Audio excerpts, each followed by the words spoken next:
ठीक है चलो।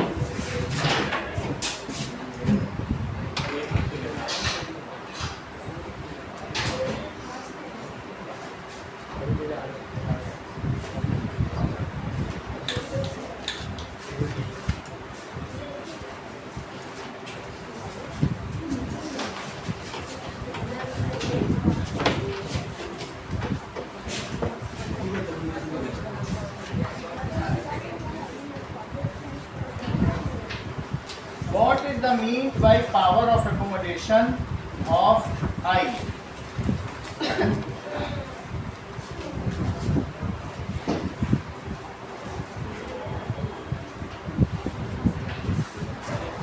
तो पावर ऑफ accommodation ये हमने कवर कर दिया है ना.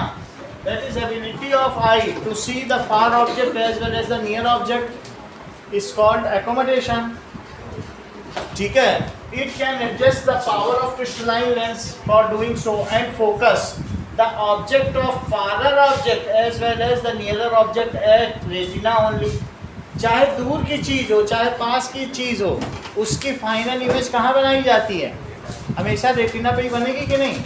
So power of accommodation of eye is from 40 diopter, ranges from plus 40 diopter to plus 44 diopter. Ability of eye to focus distant object as well as the nearby object. It is known as accommodation. इसी को accommodation लिखा है book में.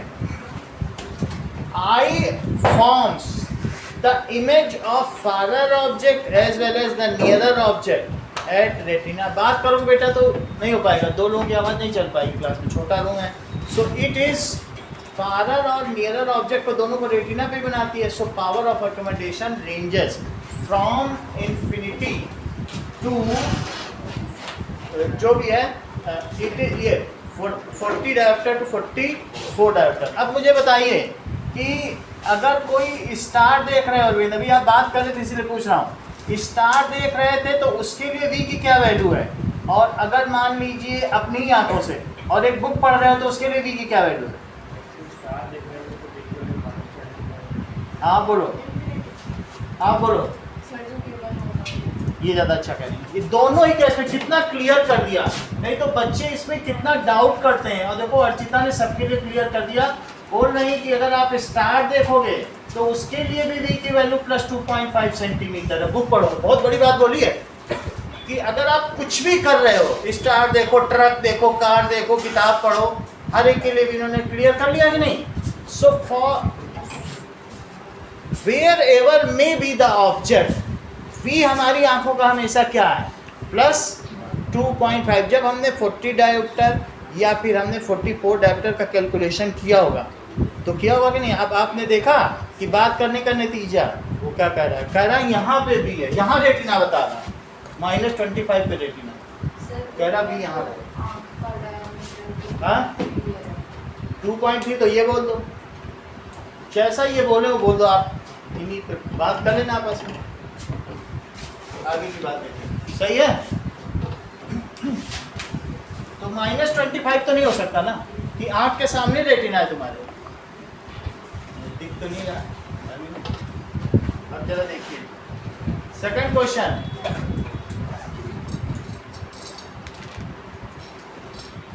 अ person with a myopic eye हो गया. Third point देखो Arvind, what is the far point and near point of a human eye with normal vision? 25 centimetre. Okay fourth question हो गया. अब एक्सरसाइज पे आओ. एक्सरसाइज के 2 क्वेश्चन बचे हुए हैं. दैट इज एक्सरसाइज का मैं 6th क्वेश्चन भी कराऊंगा क्योंकि जो मैंने कॉपी चेक की है मोस्टली लोगों ने गलत किया है. ध्यान दीजिए. Far point of myopic eye. Myopic eye जो होता है वो सितारे नहीं देख सकता है ना. क्लास रूम में ऐसे बच्चे होते हैं. तो फार पॉइंट उसका कितना है? 80 centimetre. Far point is 80 centimetre. और हमें इसका विजन करेक्ट कराना है. चंद्रशेखर अगर आप बता देंगे तो मुझे समझ में आ जाएगा कि मोस्टली बच्चे समझ पा रहे हैं. यू और वी की वैल्यू बताओ.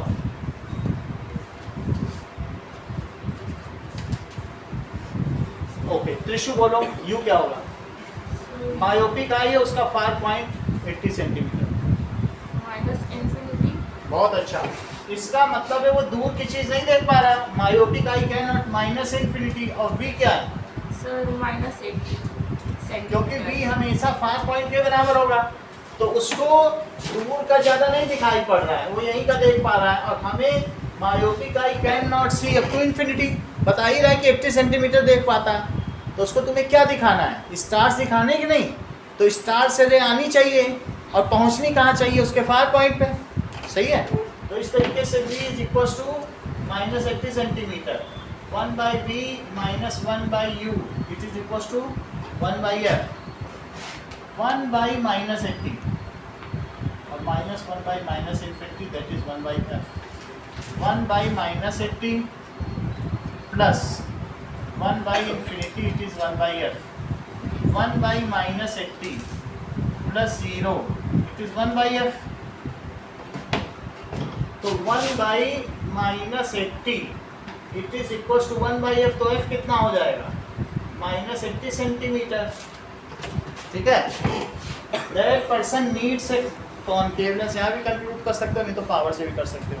अब आगे इसी को आप मीटर में बदलो, f को बदलो मीटर में, बोलो बैंक बदलो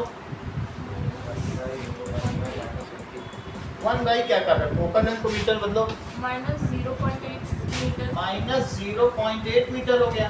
सही है, ओके, मतलब आप इसी को मीटर बदल लो। और अब P क्या होता है 1/f इन मीटर, तो 1/-0.8 मीटर, तो चंद्रशेखर कितना आ जाएगा वैल्यू बताओ।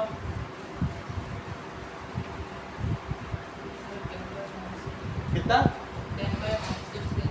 10/-8 या फिर इतना आ जाएगा, तो ये कितना हो जाएगा बोलो, मीटर इनवर्स हो जाएगा, तो डायप्टर हो जाएगा। यही तो मीटर इनवर्स हो गया ना, ऊपर पहुंचने वाली डायप्टर -1.25 डायप्टर।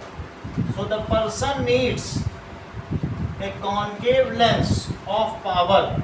जब तुम कॉनकेव लेंस बोलोगी अर्चिता, तब निगेटिव नहीं बोलोगी ऑफ पावर, कॉनकेव नहीं छिपा हुआ है निगेटिव, उसी को तुमने इंटरप्रेट कर दिया। एक ही चीज है, सो पावर है या ऐसा ही होगा। अब आगे देखो, नेक्स्ट इज क्वेश्चन नंबर 7 देखो।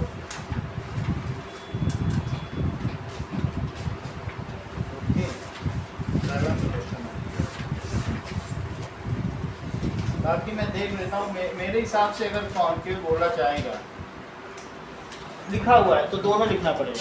इसमें लिखा है चांद, that person needs a concave lens of power, concave भी लिखा है माइनस भी लिखा है, तो दोनों लिखा है। सही, person needs concave lens of power -1.25 diameter. अब देखो क्वेश्चन नंबर 7 देखिए कि एक पर्सन को हाइपरमेट्रोपिया है चंद्रशेखर। देखो ध्यान से सुनो, तुम रिवाइज करके नहीं आते, इसीलिए सारी दिक्कत है। ये तो बता देती है तो समझो, परसों बता पा रहे थे, आज नहीं बता पा रहे, तो ये 2 दिन में ऐसा क्या जादू कर देते हो ना। A person is having a hypermetropia और उसका नियर पॉइंट 1 मीटर चला गया। नियर पॉइंट का मतलब उससे पास नहीं देख सकता, नियर पॉइंट ही शिफ्ट हो गया। 25 सेंटीमीटर होता है ना, 1 मीटर चला गया, तो किताब पढ़ पाएगा ठीक से, शिफ्ट हो गया, नियर पॉइंट ही चला गया उसका दूर। तो नियर पॉइंट कितना है बताइए, इज 1 मीटर। अब तुम्हें मुझे ये बताना है कि इसका u क्या है और v क्या है, आप बताओ बेटा।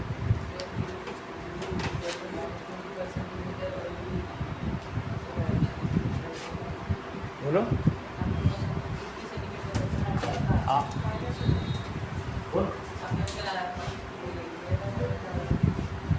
या फिर यहाँ से दिख नहीं रहा होगा।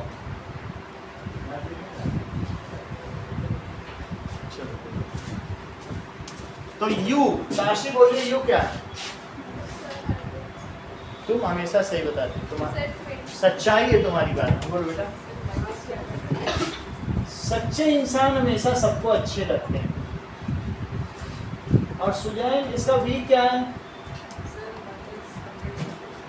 -100 सेंटीमीटर, ठीक है। मतलब उन्होंने कहा u टेक 100, v टेक 25, दूसरे को 100 दे रहे हैं, यही तो सच्चाई है। चलो अब यूजिंग लेंस फॉर्मूला, सो 1/v -100 और 1/u -25, पिकअप कहाँ से करेगा? बुक से। पहुँचाएगा कहाँ? उसके नियर पॉइंट पे, सीधी सी बात है। तो that is equal to 1/f, तो 1/-100 तो plus 1/25 it is equal to 1/f। 100 यहाँ लिख लिया है, रिया नहीं है, कोई बात नहीं। दैट इज -1, और यहाँ कितना हो जाएगा? 4, तो 4 हो जाएगा 1/f, तो दिस इज 3/100। तो f कितना हुआ बताइए? 100/3 सेंटीमीटर में। आप ज़्यादा ना सोचो, 100 सेंटीमीटर को ही मीटर बदल लो, ऊपर वाला। वास्तव में ये 100 सेंटीमीटर है, तो आप इसे क्या कह सकते हो? 100/3 centimetre into that is 1 metre by 100 centimetre. तो ये 100 से 100 कट जाएगा सेंटीमीटर, 1/3 मीटर आ गया कि नहीं? 1/3 मीटर, ये f हो गया। तो p क्या हो जाएगा? 1/f इन मीटर जरूर लिखिए, सिर्फ f मत लिखिए। So that is 1/1/3। ये डायरेक्टर में आ गया। इसे क्या लिखोगे? जो मेन क्वोशंट है उसमें डिवीजन का साइन लगाओ, ठीक। तो 1 डिवाइडेड बाई 1/3, अब 1 इंटू 3/1, तो इससे क्या होगा? +3 डायरेक्टर। ये मत देखो, तुमने देखो 33 पॉइंट लिखा था तो तुम्हारा 3.03 आ गया, उससे एबरेशन इरर आ जाता, फ्रैक्शन को हमेशा कभी गलत नहीं है। चलो अब देखिए next question is question number 5 भी करेंगे। इसमें गड़बड़ी की हुआ, कन्वर्जन में गड़बड़ी करते हो।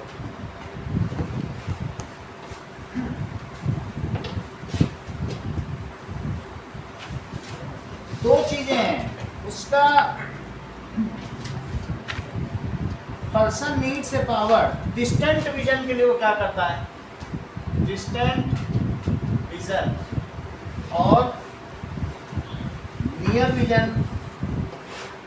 नियर विजन उसका बुक के लिए, तो डिस्टेंट विजन को करेक्ट करना है और नियर विजन को करेक्ट करना है। अगर मान लीजिए नमक सिर्फ इतनी ही चीज़ दी जाए, आपको कुछ दिया ही ना जाए डिटेल, तो ऐसी स्थिति में क्या आप मुझे बता सकते हैं कि ऐसी स्थिति में u क्या होगा और यहाँ u क्या होगा और यहाँ v क्या होगा और यहाँ v क्या होगा? तुम्हें सिर्फ ये बताना है far point, near point, infinity, 25 centimetre. 4 option है तुम्हारे पास, तुम चारों ठीक ठीक बता दोगे तो मुझे इतने ही बस तुम्हें समझाना है। डिस्टेंट विजन करेक्ट करना और यहाँ नियर विजन करेक्ट करना, ठीक है। अब मुझे ये बता दो यहाँ u को क्या लिखे? चार ऑप्शन तुम्हारे पास है। इन्फिनिटी बोलना है, 25 सेंटीमीटर बोलना है, एक में नियर पॉइंट किसी में बोल देना है, एक में किसी में क्या बोल देना है? Far point. तो ये बता लोगे तो मुझे पता चल जाएगा कि आपने आई के डिफेक्ट समझ गए। बोलो u v क्या लिखे?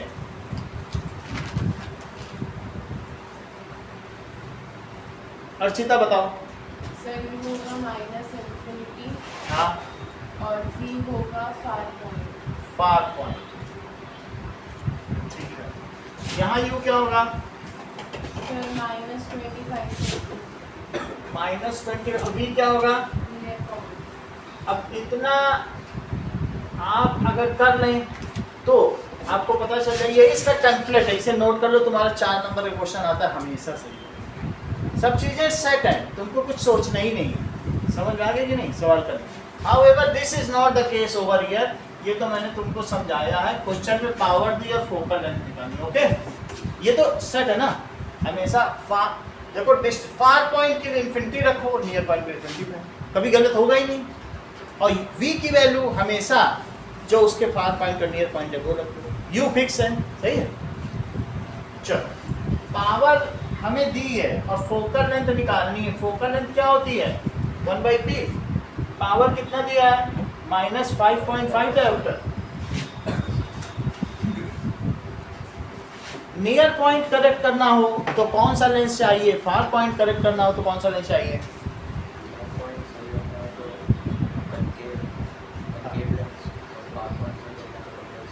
मतलब फार पॉइंट चाहिए तुमको सितारे देखने तो कॉन्वेक्स चाहिए, मायोपिया वाले को तुम कॉन्वेक्स पहना दोगे तो घोड़ी कैसे चलेगा? हाँ? बोलो। उसमें far point ज्यादा तो तुमको ये बात तो बता दी थी कि गांधी जी का चश्मा भी तुम्हें याद नहीं है, ये नहीं बताया था। सितारे देखने के लिए उसे क्या चाहिए, और किताब पढ़ने के लिए क्या चाहिए, ये तो बताया है ना तुमको। बोलो सही बात है कि नहीं? तो फार पॉइंट करेक्ट करना है तो क्या चाहिए, ये चीज बताई थी आपको, सही है? याद रखो चीजों को, फिर गड़बड़ हो जाता है। यही छोटी छोटी चीज़ों का रिवीजन करोगे ना तो फिर 28 नंबर नहीं आएंगे साइंस में, फिर अच्छे आएंगे। चलो, f is equals to 1 upon -5.5, तो f इज इक्वल्स टू 10/55। क्या ये मीटर में है? फार्मूले में तो मीटर है ही है। अब मीटर को तुम्हें क्या करना है, नमक इसको सेंटीमीटर बदलो।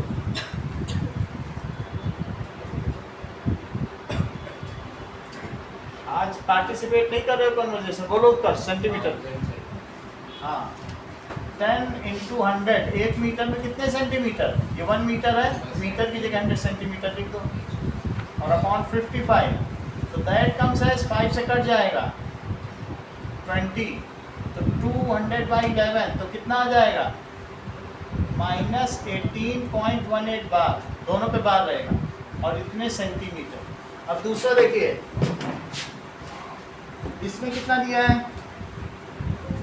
1.5, फिफ्थ क्वेश्चन। तो इस वाले में f इज 1/p, तो 1/ प्लस लिखना 1.5, p की वैल्यू डालना है, ठीक है? तो क्या हो जाएगा? 10/15, चूंकि फार्मूले में है तो मीटर आएगा, हमको इसको सेंटीमीटर में कैसे बदलें? 200 × 100 कर दिया, ठीक है?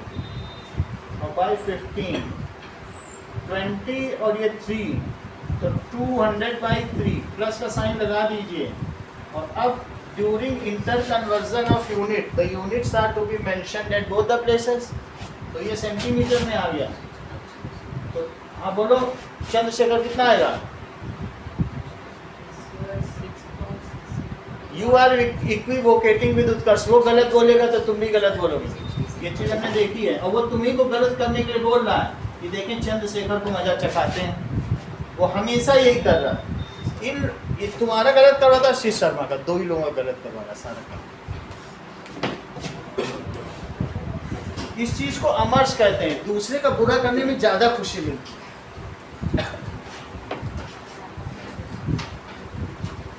अब देखो,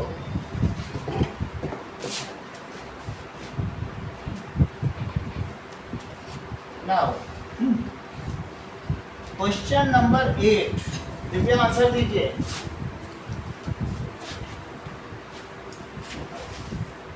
Why is the normal eye not able to see distinctly the object placed closer to 25 centimeter? अगर आंखों के पास बहुत पास किताब रख दी जाती तुम क्यों नहीं पढ़ पाती?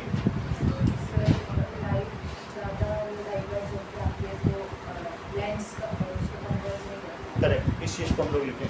Our crystalline lens has some limitations because it is organic nature. It has some constraints. इसकी अपनी कुछ लिमिट्स हैं, उससे ज़्यादा वो नहीं कर सकता, टूट जाएगा, ज़्यादा दबाव में क्या हो जाएगा, ठीक है? Our crystalline lens and ciliary muscles, उनके भी कुछ लिमिटेशंस हैं। Muscles have some limitations,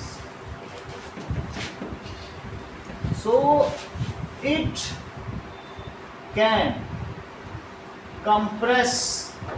Crystalline lens है तो it can be compressed and it can compress up to a certain maximum limit. देखो पहले crystalline lens है तो it can be compressed, फिर ciliary muscles है, सो वो कौन है? वो कंप्रेस करने वाला है या कंप्रेस होने वाला है? So it can be compressed only up to a certain maximum limit.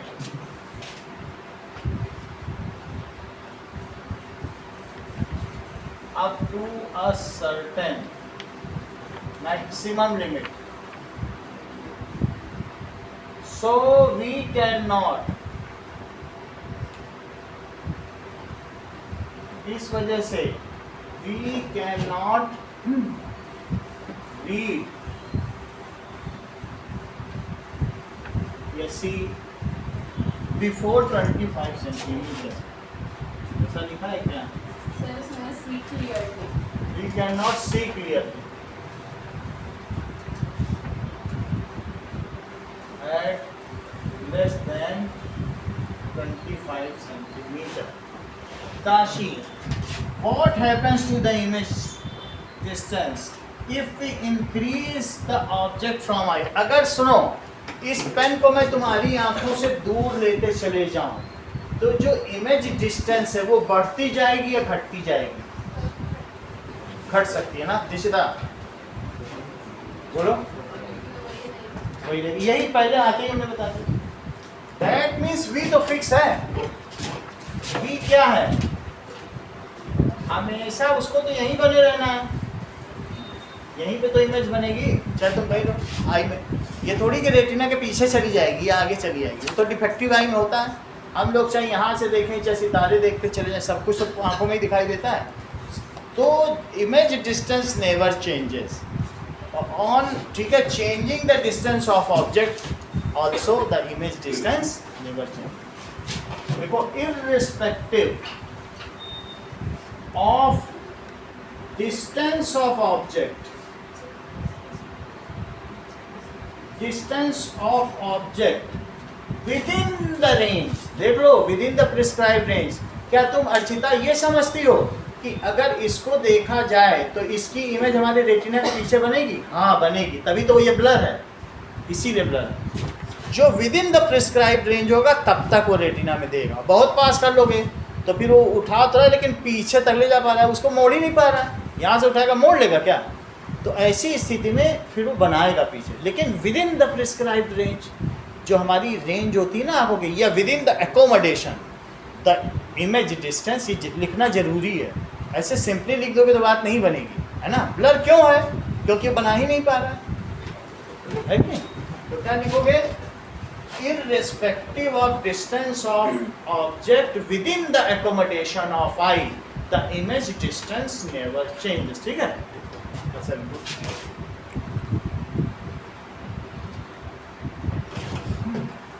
within the accommodation of eye, इसको रेंज ऑफ विजन या दृष्टि परास भी कहते हैं.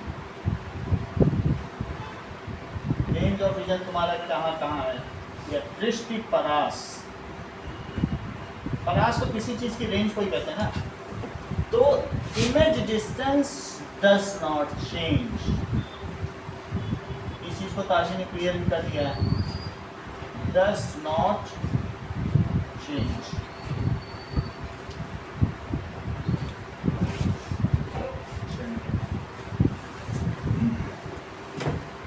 अब हम देखेंगे डिस्पर्सन.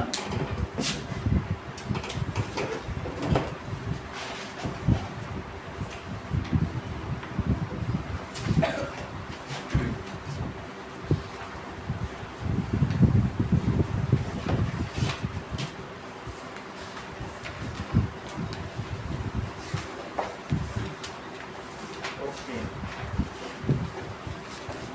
दो चीज. पहले रिफ्लेक्शन देखो. Reflection through prism dispersion.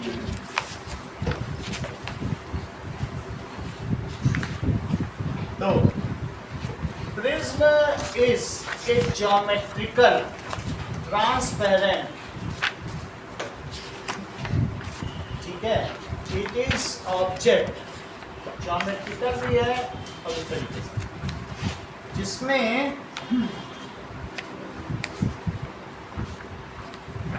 prism is geometric 3-dimensional optical instrument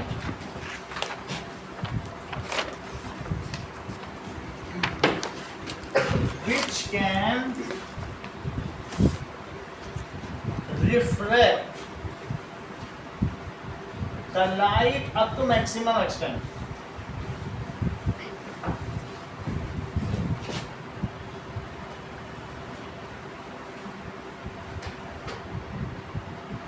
ये लाइट को बहुत ज्यादा रिफ्लेक्ट कर सकता है, यही इसकी प्रॉपर्टी है।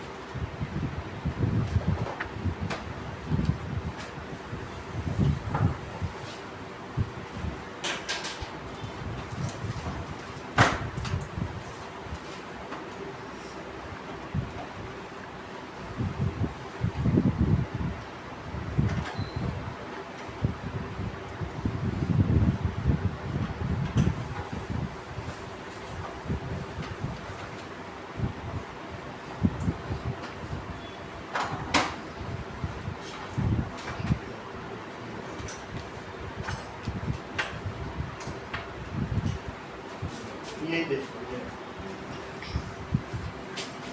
तो इसमें क्या होता है कि इसको, ये इसका ट्रायंगुलर बेस है। ट्रायंगुलर क्या है? ट्रायंगुलर इसका बेस है, ऐसे रखना है प्रिज्म। ट्रायंगुलर क्या है बताइए? बेस। ऐसे रख सकते हो या ऐसे रख सकते हो। ये इक्विलेटरल प्रिज्म है, समझ में आया? तो इसमें जो दो सरफेस हैं वो कैसी हैं?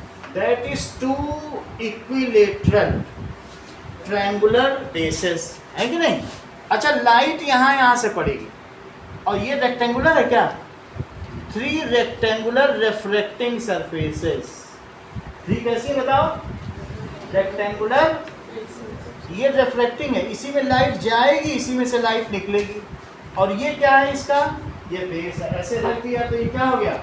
बेस। समझ में आ गई बात कि नहीं? तो प्रिज्म में क्या क्या चीजें हैं? It has two triangular bases and 3 rectangular reflecting surfaces. Light यहाँ डाली जाएंगी, अभी डाल के दिखाएंगे। और लेकिन ये इसके बेस ऐसे रखा जाएगा, ठीक?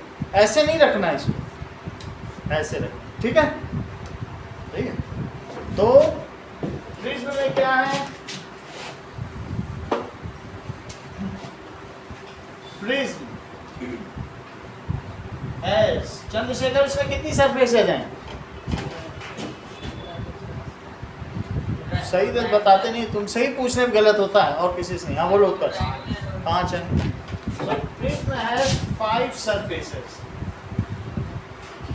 3 रेक्टेंगुलर रिफ्लेक्टिंग सरफेस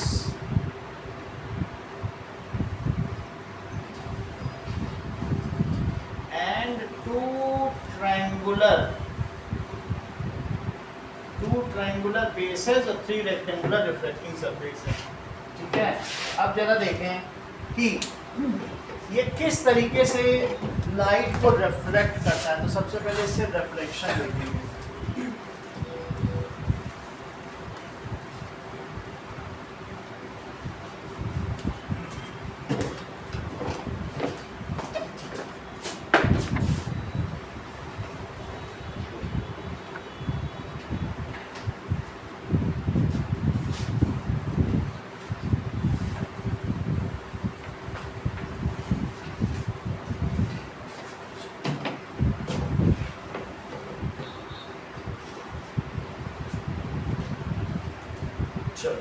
ये देखो, जैसे प्रिज्म है तो प्रिज्म में क्या होगा कि लाइट डाली जाएगी, तो ये लाइट इसमें डालेंगे, ठीक है? तो इसमें ये रिफ्लेक्ट होगी। जैसे ही हमने डाल दी तो आपको लग रहा है कि देखो पहली भी सरफेस में बेंड हो रही है और फिर दूसरी सरफेस में वो वहाँ जा रही है कि नहीं बेंड होके। तो ये देखो, ये हमने ऐसे लाइट डाली तो यहाँ से बीच में, आप बीच में भी देख पा रहे हो लाइट, बीच में भी लाइट दिख रही है ना सीधे, और फिर उधर जा रही है। सो इस तरीके से ऐसे गई और ऐसे गई। ओके, तो इसको अभी हम दिखा रहे हैं, थोड़ा सा एक डायग्राम बनाया आपके लिए। हमने सबसे पहले प्रिज्म को ऐसे रख दिया, ठीक। ऐसे रखने के बाद हमने इस पर क्या करी, लाइट डाली। तो हम इसका ये देखेंगे कि डायरेक्शन क्या आता है।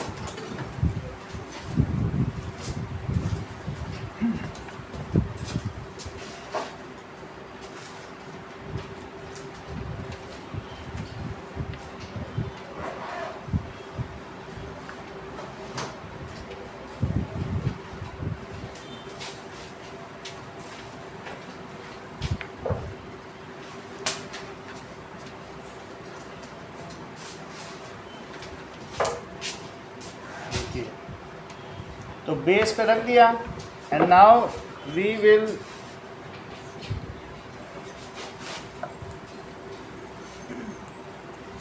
इस पर लाइट डाल रहे हैं। तो क्या हो रहा है, इधर से लाइट डालने पे किधर जा रही है, इधर जा रही है, इसी चीज़ को देखेंगे। और तो बीच वाले में पता नहीं चल रहा है, दोनों में दिखा देते हैं।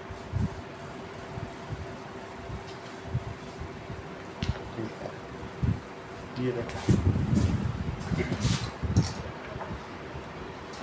इस पर हमने इधर से लाइट डाली, वो कहाँ जा रही है, ये जो हो रही है वो रिफ्लेक्ट हो रही है। रिफ्लेक्शन भी होगा, 5% रिफ्लेक्शन है, लेकिन मेनली किधर जा रही है, इधर जा रही है। इसमें भी डाल दिया जाए तो किधर, ये बीच में भी तुम्हें लाइट दिख रही है, ये देखो ऐसे सीधे सीधे। तो अगर हम ऐसे डालते हैं तो लाइट के बीच का तो हम दिखा देंगे, लेकिन कभी कभी दिख भी जा रही है ना बीच में आपको। तो इधर से डालने पर इधर चली जा रही है। Okay, this is the maximum bend, देख लिया ना। बीच में भी आपको दिख रही है ना, बीच में पार्ट दिख रहा है इसमें। कोई चीज इसमें करेंगे तो भी वही बीच में कभी कभी दिख जाता है, तो ऊपर से देखिए समझ में आ गई ना बात।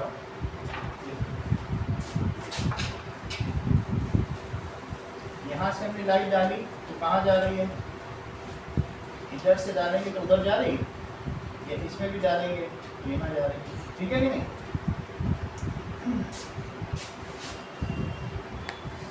तो इस तरफ से लाइट डाली गई, इधर आ गई, दो जगह बेंडिंग हुई, या दो इसकी रिफ्लेक्टिंग सरफेस है, ये इंसिडेंट सरफेस है और एक ये, एक इस सरफेस पे भी रिफ्लेक्शन हो रहा होगा, एक इस सरफेस पर। सिर्फ आप लाइट देखिए, रीजन तो हम बता देंगे। यहाँ से डाली लाइट तो कहाँ जा रही है, इधर जा रही है कि नहीं, ये इसमें भी डाली तो उधर जा रही है, सही है कि नहीं।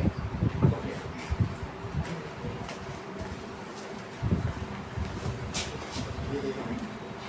इधर से लाइट अगर इस पे पड़ी तो इससे पढ़ने पर इधर गई, इस पे भी डालेंगे तो क्या कहाँ जा रही है, ये इंसिडेंट सरफेस है, ये रिफ्लेक्टिंग सरफेस है, एक सरफेस खाली रहेगी, उसमें कोई काम, वो तो हम जैसे भी कर सकते हैं, लेकिन इधर से डालने से इधर जाए। ओके, इधर पे भी डालेंगे तो ऐसे डालेंगे।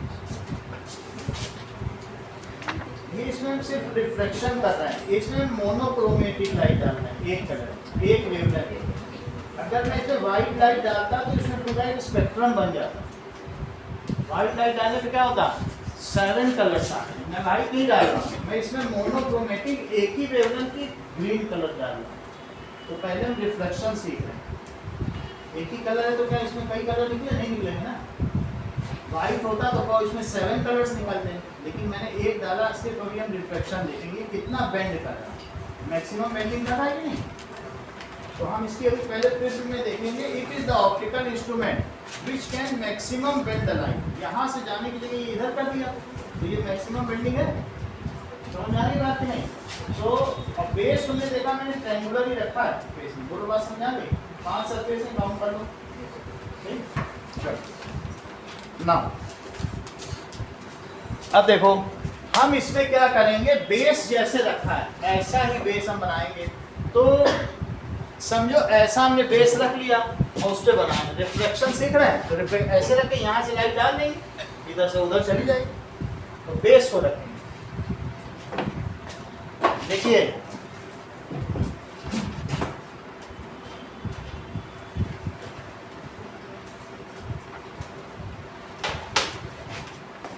now this is incident ray. तो जब इंसिडेंट रे आएगी तो आपको यहाँ पर नॉर्मल करना है, नॉर्मल डॉटेड होना चाहिए।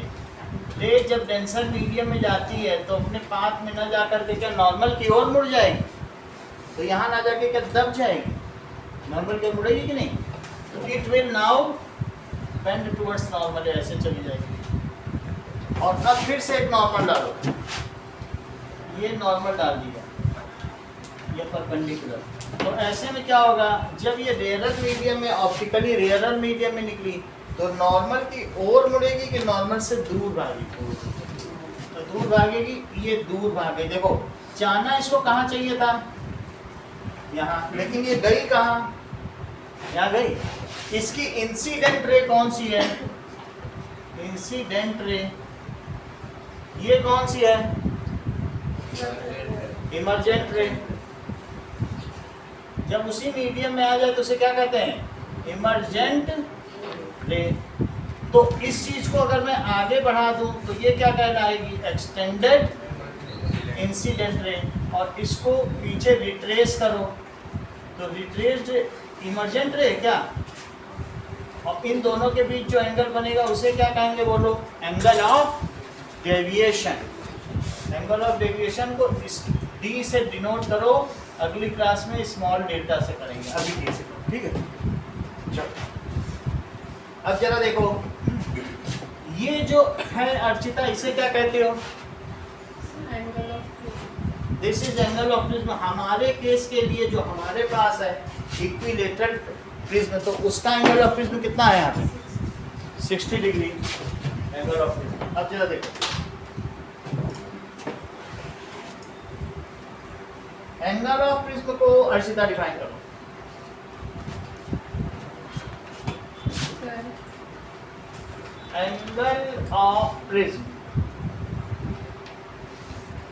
the angle between the inclination of two refracting surface। ये कौन कौन सी सरफेस है, refracting surfaces, और इनके बीच जो एंगल है, जो ऐसा जैसे झोपड़ी ना हो तो उनके बीच में जो एंगल हो उसको क्या कहेंगे, रिफ्लेक्टिंग सरफेस है, उनके बीच का जो एंगल बनेगा that is known as angle of prism.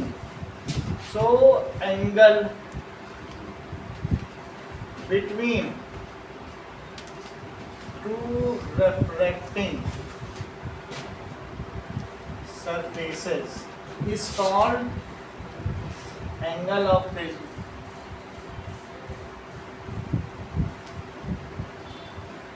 Divya, angle of deviation को, विचलन कोण को डिफाइन करो।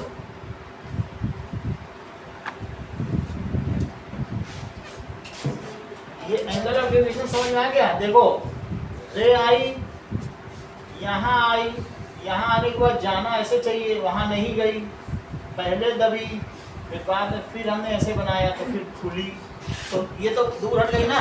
लेकिन अगर हम इसको यहाँ मिलाएं तो ये that is the emergent ray और ये extended incident ray.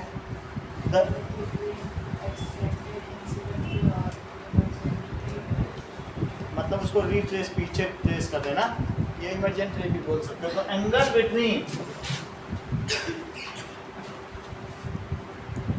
Extended incident ray and extended incident ray and emergent ray is called angle of deviation। इसे क्या कह रहे हैं, एंगल ऑफ डेविएशन, ठीक है। इस एंगल को एंगल ऑफ इंसिडेंस आई कहते हैं और इसको एंगल ऑफ इमरजेंस ई कहते हैं। बुक में सब एंगल लिखा हुआ है, देख लो, ई लिखा हुआ है। इस ये दोनों पीछे मिला दिए जाएं तो इसको कहते हैं R1 और इसको क्या कहते हैं। फिर भी अगर मान लीजिए ये इसका फर्स्ट इंटरफेस है और ये इसका कौन सा है, सेकंड इंटरफेस, तो क्या तुम ऐसा कहोगे कि R2 जो एंगल है, यहाँ पर R2 है, देखने में तो लगता है ये इंसिडेंट रे यहाँ के लिए, तो इसे I लिखना चाहिए, I1 R1 I2 R2, जैसे हम स्लैब में नहीं किया करते थे। लेकिन ऐसा हम लोगों ने किया नहीं है, हमने एंगल के कुछ अलग ही रूल्स हैं, कुछ अलग फार्मूले हैं, तो हमने अपनी सुविधा के अनुसार से इसको आई और ई मान लिया है, और बीच के जो दो एंगल है उन्हें R1 R2 मान लिया। जबकि उनमें से जब यहाँ पे आ रहा है तो ये इंसिडेंट हुआ ना भाई, नॉर्मल पे जो गिर रहा है इंसिडेंट उसे माना जाएगा कि नहीं? ऐसा हमने ग्लास स्लैब में किया था, इंसिडेंट बाहर आ निकला था ना, ऐसा याद है आपको? तो हमने ग्लास स्लैब में क्या किया था बताओ? तो जब पहला एंगल आया था तो इसे आई माना था, I1 R1, और इसको I2 माना था कि नहीं? और जो फिर बाहर निकल गया तो तब R2 माना था, लेकिन यहाँ ऐसा नहीं कर रहे हैं, इंसिडेंट को ही हमने R मान लिया। ये फर्क समझ में आ रहा है तुमको? चलो अब मुझे बताओ, ये भी कोई A है और इसे M ले लो, सही है? अच्छा, इस पॉइंट को P और Q ले लो, तो PQM क्या एक ट्रायंगल है? तो इन ट्रायंगल PQM, तो क्या R1 प्लस R2 और प्लस एंगल M ये मिल के 180 डिग्री होंगे? ये एंगल सम प्रॉपर्टी है क्या? बोलो, सही है? ये चीज समझ आएगी नहीं? ये एंगल ये तीनों मिलके 180 हुए, इसको पीछे मिला दिया। अब मुझे बताओ कि हमारे पास क्या PAQM एक क्वाड्रिलेटरल है? PAQM क्या है? क्वाड्रिलेटरल है। So also PAQM is quadrilateral. तो मुझे बताइए एंगल A और अंदर ये जो P एंगल है, क्या ये तुम्हें 90 लग रहा है? क्योंकि जो नॉर्मल डाला गया है क्या वो 90 पर है, और ये जो PAQM है क्या वो भी 90 है? तो अब हमारे पास दो तो 90 हो गए, और एक A हो गया और एक M, क्या इन चारों का सम मिलाकर 360 होना चाहिए? ये समझ में आया चंद्रशेखर? तो ये 90 है ना, तो दो 90 ये पूरे पे कर रहे हैं, और एक A और एक M, सही है? तो क्या क्या लिखते हैं बताओ? Angle A plus angle M plus 90 degree और plus 90 degree, it is equals to 360 degree. Angle sum property of quadrilateral, angle sum property of quadrilateral. तो इससे A और M कितना आ जाएगा बताओ? ये 360 में से 180 माइनस कर दो, तो एंगल A प्लस M कितना आ जाएगा? That is 180 degree. इतनी बात समझ आ गई? ये हमारी फर्स्ट इक्वेशन है, जिसमें R1 plus R2 plus 180 degree है, और यहाँ A प्लस M 180 डिग्री है, second equation. If two things are equal to same thing then they are equal to one another, Euclid की थ्योरम है। तो इसलिए ये भी 180 ये भी 180, तो ये इसके इक्वल हुआ। तो क्या लिख सकते हैं बताइए? दैट इज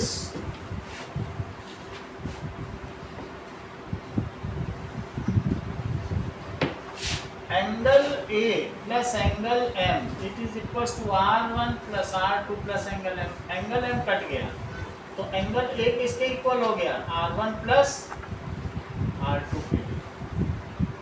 इतनी बात आपको पता चल गई। अब जरा देखो,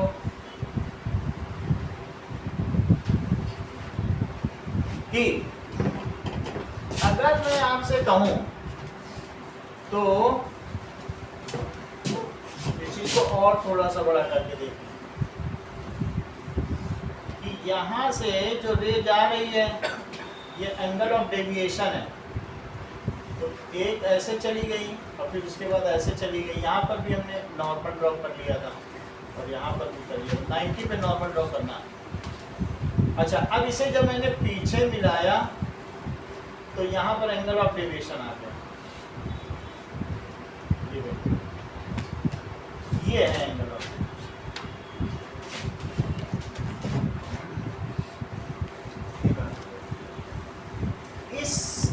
इसमें ये रे आई, तो ये हमारी नॉर्मल से जो बनाई ये आई हुई क्या, और ये क्या हुई? R1 हुई। ये नॉर्मल है तो ये क्या हुई? R2 हुई।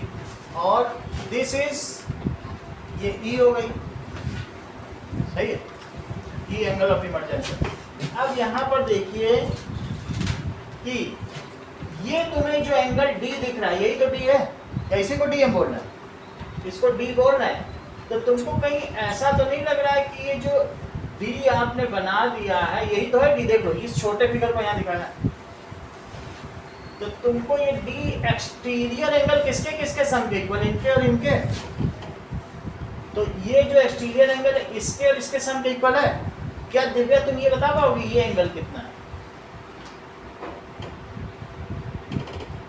थोड़ी सी तुम्हें मदद कर दे रहे हैं। ये लाइन में ये नॉर्मल गया है, देखो ये नॉर्मल तुमको दिख रहा है, और एक बीच में मैंने ऐसे करके आर कर दिया है। वर्टिकली अपोजिट एंगल तुम्हें दिख रहा है, आर तो तुम छोड़ दो, आर तो जा रहा है, लेकिन तुम ये तो देखो ये दोनों लाइन नहीं है क्या? एक तो इसी को मैंने एक्सटेंड नहीं कर दिया आई को, ये नहीं सीधी सीधी जा रही, ये रेखा और ये रेखा। तो बोलो क्या ये पूरा एंगल इस पूरे के इक्वल नहीं है कि नहीं? तो अगर ये आई है, नॉर्मल से बनने वाला एंगल आई है, और ये कितना है बोलो R1, तो ये मैं पूछ रहा हूँ, ये बताओ है। और थोड़ी देर के लिए तो मोमेंटरली इसको मान लो ये दोनों एंगल D1 प्लस D2 है। तो कुछ लोग कहते हैं कि द फाइनल डेविएशन इज यहाँ थोड़ा डेविएट की यहाँ की, तो मैं तुमसे D1 पूछ रहा हूँ, तो बोलो D1 कितना हुआ? तो तुमको ये याद रखना चाहिए कि D1 प्लस R1 ही तो इसके वर्टिकली अपोजिट है। D1 और R1 मिल जाए तो क्या ये दोनों वर्टिकली अपोजिट ना हो जाए? बोलो सही है कि नहीं? ये R1 है और ये D, इन दोनों को मिलाओ तो D1 plus R1 it is equals to I। और यहाँ D2 के बारे में बताओ मैम, D2 प्लस R2 ही है क्या? D2 plus R2 is E। तो बोलो D1 कितना हुआ? I माइनस R1, और D2 कितना हुआ? E माइनस, और D1 प्लस D2 कितना हुआ? I plus E minus R1 plus R2। Archita R1 plus R2 क्या है? बेटी को मैंने एंगल ऑफ प्रिज्म जैसा कि बता दिया, तो मतलब यहाँ से इन्होंने पिकअप कर लिया, अर्चिता ने ऊपर लिखा था तुरंत क्या बताया, सही है। तो फाइन, और इन्हें डी कह दो। जब तुमसे पूछा जाए एंगल ऑफ डेविएशन किसके इक्वल होगा, तो that is I plus E, angle of incidence plus angle of emergence minus angle of prism. समझ में आ रही बात कि नहीं? तो कभी कभी ये क्वेश्चन पूछा जाता है कि if angle of prism is increased या decreased, how the deviation will vary. तुमको ये सब कुछ नहीं ध्यान रखना, ये फार्मूला ध्यान रखना, इस पे एमसीक्यू रखना, सही है। तो बताओ ये बढ़ाओगे तो इस पे क्या असर पड़ेगा? That it will, if it is increased then deviation will, सही है। एंगल बढ़ा दो तो डेविएशन, और जितना पतला करते चले जाओगे उतना ही ये वैसा होता चला जाएगा ना। ओके, आगे की बात करते हैं। Now we will see the dispersion of white light by a glass prism. तो आप रिफ्रैक्शन देख लो, रिफ्रैक्शन का डायग्राम मैंने आपको बता दी, ये सब कुछ है, यही है, इस पे सारे डिटेल आपको बता दिए। ओके, तो ये तो समझ में आ गया how the deviation depends on angle of. तो ये फ्रीक्वेंटली क्वेश्चन पूछा जाता है, तो अब तो भूलोगे नहीं ना, माइनस में लिखे। डिडक्शन इसका कुछ वो नहीं है, लेकिन ऐसे आता है, सिंपल था तो बता दिया आपको। क्योंकि अब ट्रायंगल में जाना है तो थोड़ा बहुत ट्रायंगल का हम ले ही रहे हैं, सिमिलरिटी ऑफ ट्रायंगल में प्रवेश करने जाना है। चलिए आगे की बात करते हैं। Now dispersion of light.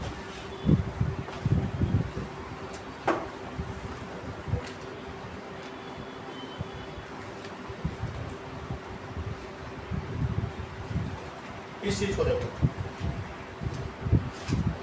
when light passes through a transparent medium, ठीक है, तो white light क्या होती है? white light contains, white light अपने में कोई एक लाइट नहीं है, बस वो कई लाइट्स का मिक्सचर है। contains various component of colors,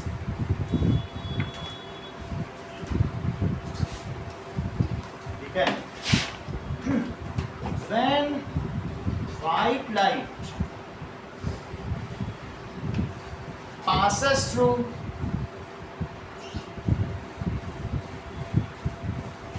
a transparent medium,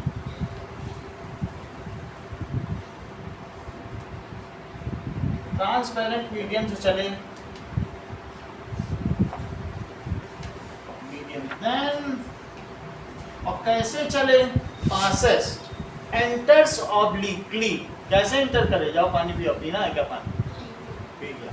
so when white light enters obliquely, कैसे करे, सीधे ना गिरे, ये नहीं कि प्रिज्म में या किसी में सीधे नहीं गिरे, तिरछी गिरे, ऐसा गिरे, व्हाइट लाइट गिरे, सही है.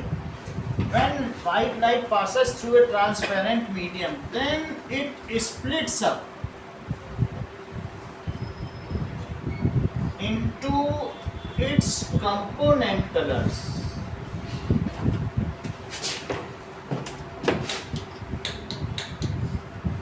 It is called dispersion of light.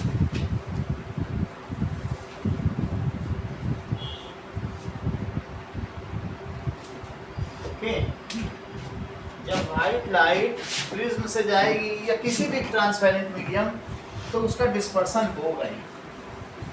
कभी तुम लोग स्टील रूल लेके आए हो बाजार से नया, उसमें कलर देखें नया, वो स्टील रूल नहीं, ग्लास, वो प्लास्टिक कलर लाते तो कलर देखते हो कि नहीं. तो ऐसा होता है कि कभी भी जब किसी भी मीडियम से लाइट पास होती है तो उसके कलर दिख जाते हैं.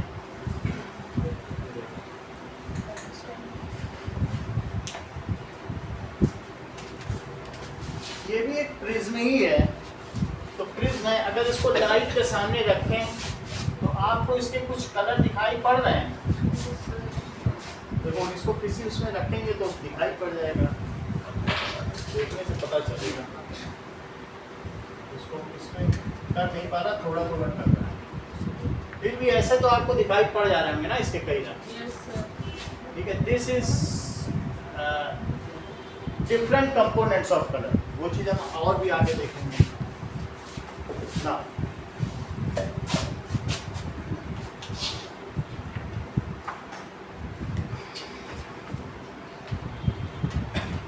प्रिज्म पेपर में भी आ जाता है.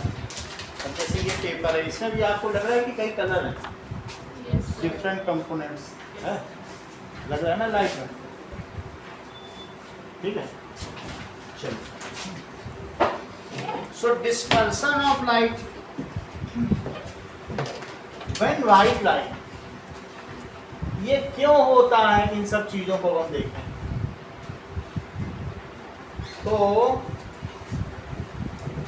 सबसे पहले इसके लिए हमको एक एल्यूमिनियम फॉइल में एक नीडल से प्रिक कर लेना है, छेद कर लेना है. ऐसा कर देने से उसे स्लिट कहते हैं. क्या कहते हैं? एल्यूमिनियम फॉइल है, एक छेद करो, पीछे टॉर्च ले जाओ, तो ये स्लिट कहलाता है. This is slit. और इसके पीछे कुछ भी आप लाइट सोर्स लगा दें, तो लाइट सोर्स लगाने पर यहाँ से जो लाइट इस पर गिरेगी तो वो एक फाइन स्लिट से सिर्फ एक, हम नहीं चाहते कि बीम गिरे, हम चाहते हैं कि सिर्फ एक रे ही आए, ओनली सिंगल रे शुड कम. ओके. इसके लिए हमने एक फाइन नीडल से बिल्कुल बहुत पतला सा छेद किया है. इवन आप इसे नैनोमीटर डिस्टेंस का भी करेंगे तो चलेगा. ये स्लिट है, झिर्री. ठीक है. तो एक सिंगल हमने भेजी लाइट. ओके. पूरी टॉर्च नहीं डालनी. बहुत सारी बीम होंगी तो किसी का रेड किसी के ब्लू से ओवरलैप कर जाएगा, और वही होगा जो हमें पेपर में मिला. अब पूरी लाइट उसमें गिरी तो जो एक रे था उसका ब्लू जहाँ मुड़ा था, दूसरे का येलो वहाँ मुड़ गया, तो सब गड्ढम गड्ढ हो गया, सब फिर से वाइट हो गया. वो नहीं करना चाहते, वो गड़बड़ हो गया ना हमारा. पूरा बल्ब भी लगा दिया हमने प्रिज्म के सामने, ऐसा नहीं करना.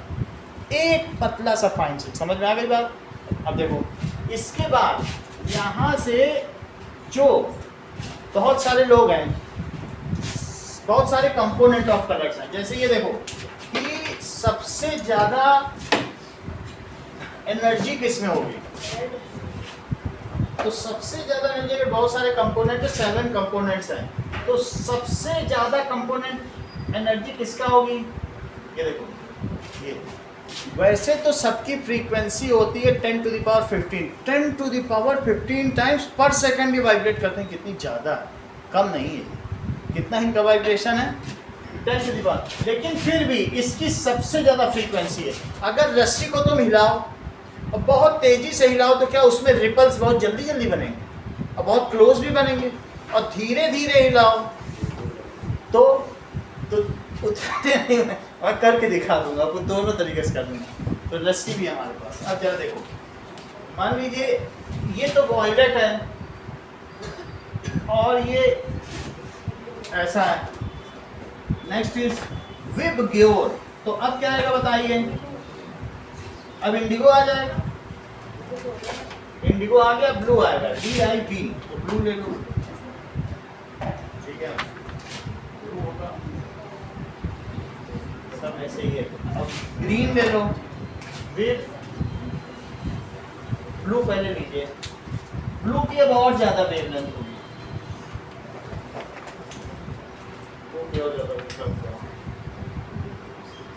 चलो। फिर ग्रीन की देखो, फिर उसके बाद विबग्योर, येलो की ले लो, फिर ऑरेंज की ले लो,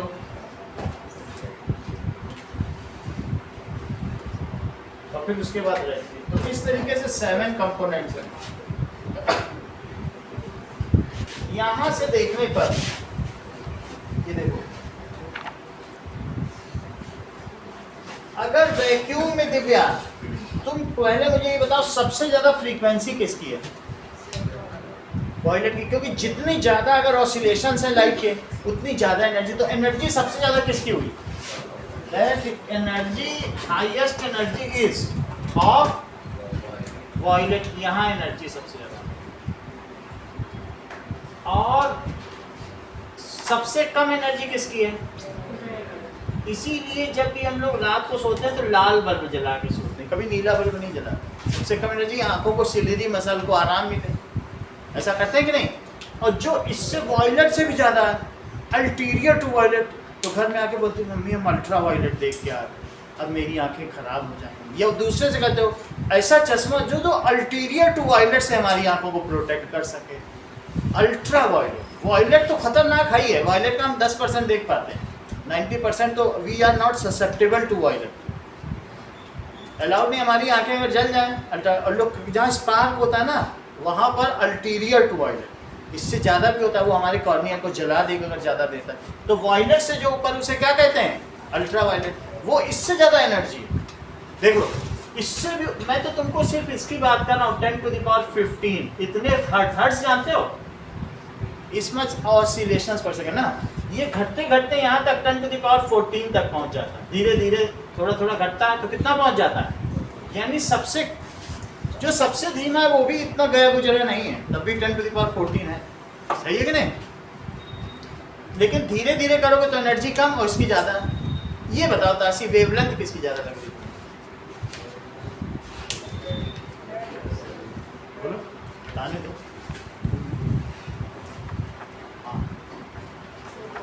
रेड की, ये ज़्यादा सही कह रही, क्योंकि वेवलेंथ क्या होता है कि एक क्रस्ट से दूसरे क्रस्ट तक ये चीज़ होती है वेवलेंथ। तो बताओ यहाँ पे तुमको वेवलेंथ ज़्यादा लग रही है कि इधर पर, बल्कि ये ज़्यादा लग रही है, ये काफ़ी हो गई ना।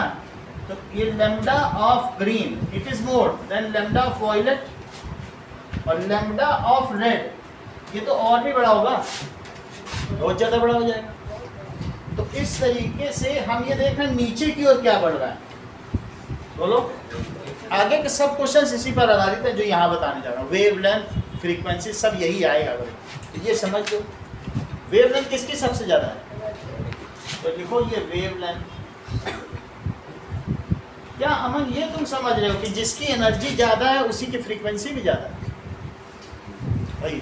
क्योंकि एनर्जी जो होती है वो फ्रीक्वेंसी के डायरेक्टली प्रोपोर्शनल होती है, h into new. New frequency को कहते हैं। अब एक h और कुछ नहीं, ये प्लांक कांस्टेंट, एक वैल्यू है, कॉन्स्ट वेरिएबल, उससे ज़्यादा लेना देना नहीं, एक वैल्यू है 6.6, ओके, ज़्यादा लेना देना। लेकिन न्यू बड़ा तो ई बड़ी ना, तुम सीधे समझो, अगर ज़्यादा फ्रीक्वेंसी है तो एनर्जी ज़्यादा है कि नहीं?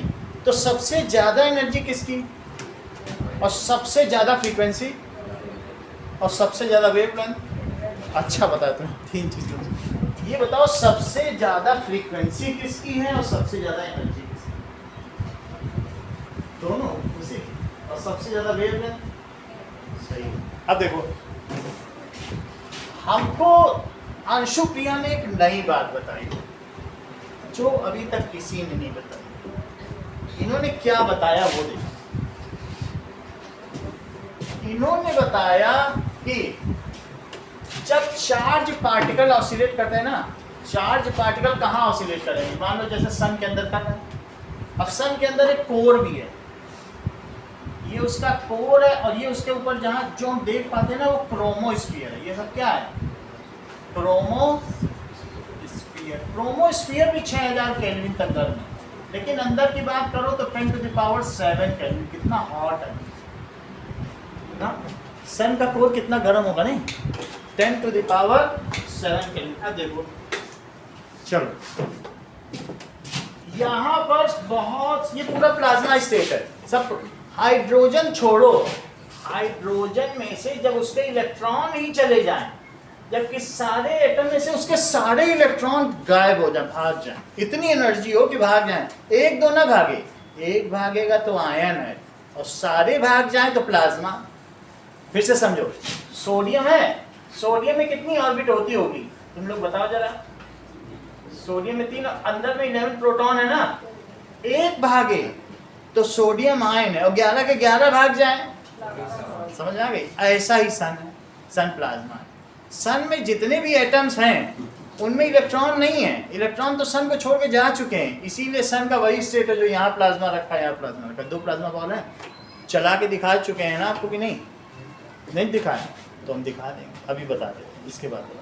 तो जो प्लाज्मा स्टेट होता है उसमें क्या होता है कि चार्ज पार्टिकल क्या होता है बताइए?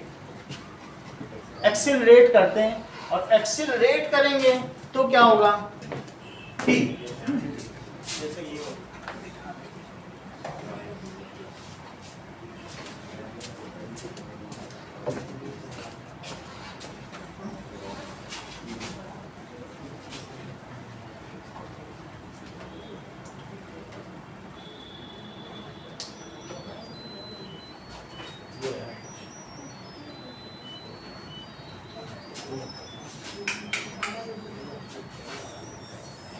कुछ ऐसा।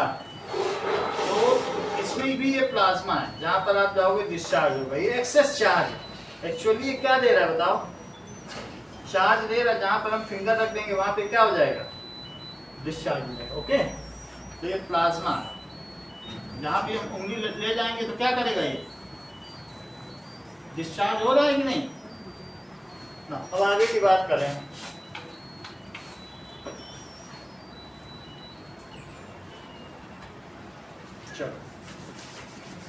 क्या बात बताई? क्या उस प्लाज्मा तुम समझ गए?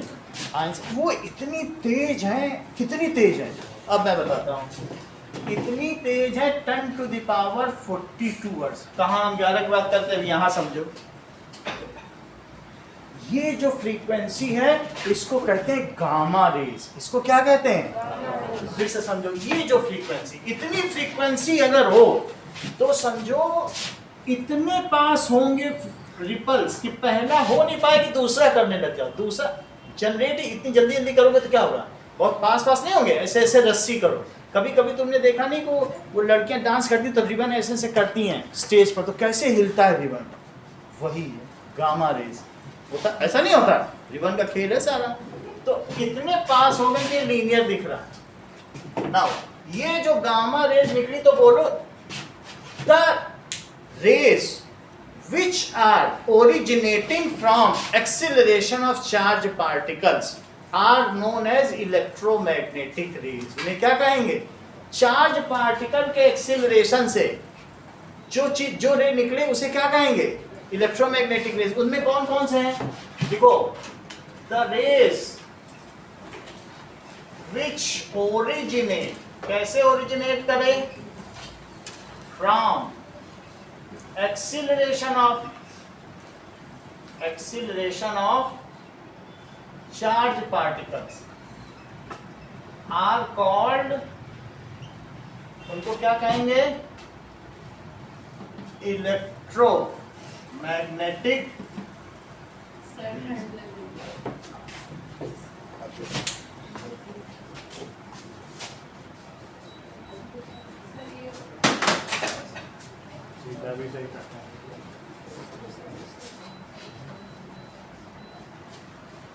इतनी बात समझ में आई? इलेक्ट्रोमैग्नेटिक रेस किसे कहते हैं? चार्ज पार्टिकल से जो निकलेगा उसे क्या कहेंगे? Electromagnetic rays. दीज आर, चूंकि चार्ज पार्टिकल से निकल रही हैं तो इसमें इलेक्ट्रिक फील्ड भी है और मैग्नेटिक फील्ड भी है। अगर तुमने फील्ड लगा दी तो ये पार्टिकल को, इनकी रेस को डेविएट कर सकते हो, और अगर मैग्नेट रख दिया तो भी डेविएट हो जाएंगे। 11th में जाते तुम्हें प्रैक्टिकल मिलेगा कि लाइट रे को डेविएट करो, चूंकि इलेक्ट्रिक में भी होती हैं और मैग्नेटिक में भी होती हैं, उसी से ओरिजिनेट ही हो रही, तो क्यों नहीं होंगी? अभी तुम्हें आगे नहीं है the magnetic effect of electric current, एक चैप्टर भी तो है। यानी इलेक्ट्रिसिटी से ही तो मैग्नेट बन जाता है, तो जब इलेक्ट्रिसिटी जहां वहीं वहीं मैग्नेट होता है। तो अब जरा देखो, ये कौन कौन सी मैंने बताई? Gamma rays. कौन सी? गामा से कम एनर्जी हुई तो एक्स रेज, एक्स रेज से कम एनर्जी हुई यूवी रेज, यूवी से कम हुई विजिबल, विजिबल से कम हुई इंफ्रारेड, इंफ्रारेड, और फिर उसके बाद रेडियो, रेडियो। सबसे बड़ी कौन है बोलो? Gamma rays. तो ये 10 टू द पावर 43 है, लेकिन ये क्या करेगी? 43 है, समझिए, यहाँ कोर से जनरेट हुई ना, यहाँ बाहर हाइड्रोजन है, पूरा हाइड्रोजन एटम का प्लाज्मा, उससे टकरा टकरा कर जब कोई चीज किसी से टकराती है तो थोड़ी एनर्जी उसको दे देती है। तुमको पता है फोटोन ही तो है ये सब, ये फोटोन है, एनर्जी पैकेट। हम कुछ को देख पाते हैं, कुछ को नहीं देख पाते, हम तो अल्ट्रावायलेट को भी नहीं देख पाते। तो ये टकराती हैं, फिर और एनर्जी लूज करती है, टकरा कर यहाँ से यहाँ तक आने में इनको 20,000 साल लग जाते हैं। सन के कोर से यहाँ तक आने में इनको कितना समय लग गया? 20,000 साल लग गया। और अब इनकी एनर्जी सिर्फ 10 टू द हर्ट्ज, इतनी ही इनकी फ्रीक्वेंसी बच पाती है। कितनी? समझ में आई बात कि नहीं? यानी अब ये लेस पावर की गामा रे होगी, यही बाहर निकल। तुमको ये पता चल गया। इसके बाद अब यूवी एक्सरे, एक्सरे में भी बहुत एनर्जी है। अगर एक्सरे को हमारी बॉडी में डालेंगे तो ये पूरी बॉडी को पार कर जाती है। एक्सरे निकाला जाता है बॉडी का, बोन को नहीं पार कर। इवन अगर प्रेग्नेंट लेडी के ऊपर डाल दिया जाए तो बच्चा म्यूटेट कर जाएगा, अपभ्रंश पैदा होगा, अपंग पैदा होगा। तो आपको पता चल गई, इट इज़ वेरी डेंजरस। तो एक्सरे ना करके उसकी यूएसजी सोनोग्राफी की जाती है। जिस लेडी को बेबी होता है तो बच्चा म्यूटेट ना हो जाए तो उसके चेकअप के लिए उसकी क्या की जाएगी?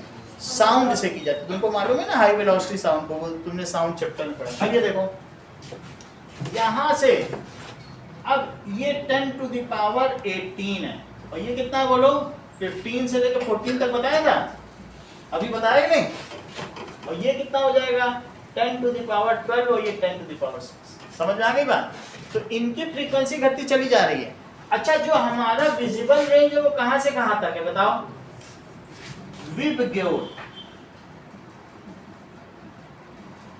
यानी अगर वॉयलेट से भी बड़ी फ्रीक्वेंसी जिसको हम नहीं देख सकते वो अल्टीरियर टू वॉयलेट है।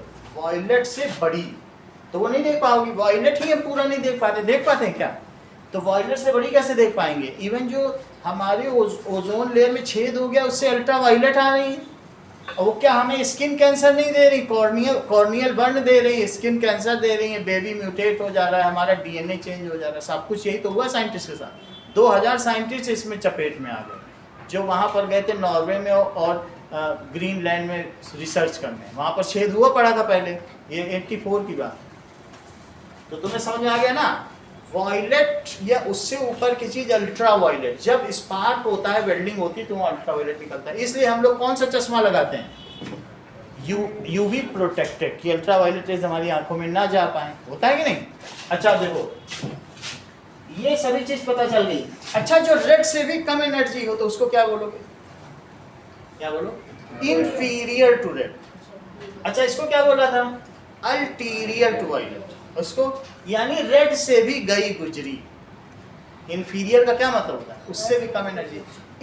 इंफ्रारेड रे कहाँ मिलेगी? रेड से भी कम टेम्परेचर। जब मम्मी तवा पे रोटी बना रही है उससे निकलने वाली रे इंफ्रारेड है। हम लोगों की बॉडी से जो हीट निकल रही है वो इंफ्रारेड है। अगर कमरे की सब लाइट बंद कर दो और ये कैमरा जो हमारा है इंफ्रारेड का वो लगाओ तो सबको ये देखेगा। बिग बॉस में इंफ्रारेड कैमरा हीट से मीजर कर लेगा। जो हीट है ना, हीट भी तो एक तरीके का वेव है। अर्थ विजिबल लाइट लेती है लेकिन वो उसको एब्जॉर्ब करके इंफ्रारेड देती है। रात को गर्मी निकालती है कि नहीं? तो अर्थ से क्या निकलता है? इंफ्रारेड। अगर एक रबड़ का चूहा रख दो और एक असली चूहा, तो सांप आई से नहीं देख पाता, वो सिर्फ साउंड भेजता है तो वो जानता है कि किसमें हीट है, उसके हीट को वो ससेप्ट कर लेगा। वो असली चूहा खा लेगा, रबड़ का छोड़ देता है। इसका मतलब वो इंफ्रारेड रेस को सेंस कर लेता है। तो आपने ये देखा कि these at a different frequency.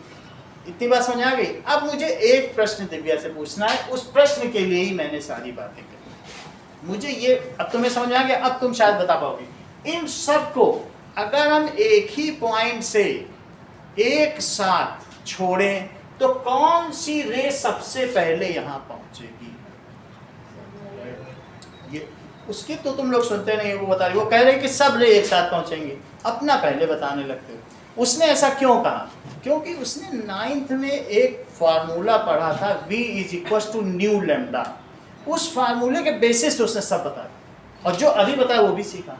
अब दिव्या ने ऐसा क्यों कहा ये हम सीखें। बहुत बड़ी बात कही। क्या बताया? पहले ये बताओ उन्होंने कहा क्या, बताइए। ये इन्होंने बता दिया कि all lights in vacuum, all components of colour in vacuum travel with same velocity. अच्छा, इसी चीज को चंद्रशेखर ने कैसे बताया? तो बहुत बड़ी बात है। तीनों ने बताया, तीनों की बात को हम एक साथ रिकंसाइल करते हैं। 3 विद्वान थे और अपनी अपनी से इन्होंने राय दी। पहले लिखें कि इन्होंने कहा क्या, कि ऑल कंपोनेंट्स, इससे एमसीक्यू बनेंगे जो हम लोग कर रहे हैं ना। तुम्हें सब कुछ पता चल गया ना। गामा रे, गामा रेडिएशंस निकलता है जैसे ये येलो कलर के जो पैटर्न है, radio active substance, alpha beta gamma ray निकलती रहती हैं। वो कहते हैं दिल्ली में उसने यूरेनियम लिया था, उसके ऊपर 2 गामा रे गिर गई। क्योंकि गामा बहुत बड़ा, गामा पहलवान थोड़ी है, 1-2 रे निकली होगी बस, इतनी फ्रीक्वेंसी वाली, ये हर्ट्ज में, उसी में आदमी मर जाएगा। अल्फा रे पड़ी नहीं कि मरा, समझ आई? एक्सरे थोड़ी देर, नैनो सेकंड डाली जाती है तुम्हारे ऊपर बॉडी का। जब एक्सरे होता है जरा ज़्यादा देर चली जाए तो गया शरीर। हल्के ज़्यादा जिसने एक्सरे करा लिया वो एक्सरे सही मर जाए। कितने एक्सरे करा क्या, कितने एक्सरे करा लिए तुम? या फौज में भर्ती होने चले हो, 10 एक्सरे करा चुके हो पहले। एक्सरे सही बॉडी के लिए हार्मफुल तो है ही है, लेकिन अब वो मेडिकेयर में काम आता है, फिर भी नैनो सेकंड में डाल देता। बात समझ आ गई कि नहीं? These are high frequency radiation. और रेडियो वेव्स मोबाइल में है, उतना हार्मफुल नहीं है। ये है कि रात में लोग कहते हैं भैया जरा दूर रख लो, थोड़ा सा। इंफ्रारेड, अब बगल में कोई तावा रखे तो सोता नहीं, तवे से जो निकलती है वो इंफ्रारेड है। विजिबल भी ज़्यादा नहीं होना चाहिए, हमारी बॉडी को, माइंड को ज़्यादा, इसीलिए रात को अंधेरा। तो सबके अपने अपने फ्रीक्वेंसी है। समझ में आ गई ना बात? चलो हाँ, तो अब हम ये दिव्या की बात करते हैं। क्या इन्होंने बोला? All components of visible light. चाहे और इन सब में बात कर लो, बोलो सबसे ज्यादा स्पीड से कौन चलेगा वैक्यूम? सब एक साथ। इसीलिए तो हम कहते हैं कि light travels in vacuum with A speed of 3 × 10⁸ metre per second. हो सकता है या इस वजह से इन्होंने ऐसा बोला, अब हमें नहीं मालूम, क्योंकि पिछले चैप्टर में पढ़ा था इन्होंने। वो कुछ भी हो तो इनको मालूम है ये बात, irrespective of what variety of electromagnetic radiation it is, it will travel, sir, with the same velocity, that is 3 × 10⁸ metre per second. है ना? इसको लिख लें, क्योंकि वो फिर अगर नहीं आएंगे तो हम लोग भूल जाएंगे। That is all components of light. Light को भी कह सकते हैं या electromagnetic radiation. It is true for all, ठीक है? लाइट और इलेक्ट्रोलाइट वो portion of light is that portion of electromagnetic radiation which can be perceived by our eyes. जिनको हम देख सकते हैं वही लाइट कहलाता है। अब बाकी लाइट खुद एक इलेक्ट्रोमैग्नेटिक रेडिएशन, ठीक है? चलो, all components of electromagnetic magnetic radiation move, किसमें मूव करते हैं? In vacuum with same speed, that is 3 × 10⁸ metre per second. सब एक साथ मूव करते हैं। अब देखो, the portion of electromagnetic radiations which can be perceive, it is a very small sign, जब एक ही फ्रीक्वेंसी का चेंज है, ज्यादा नहीं। द पोर्शन ऑफ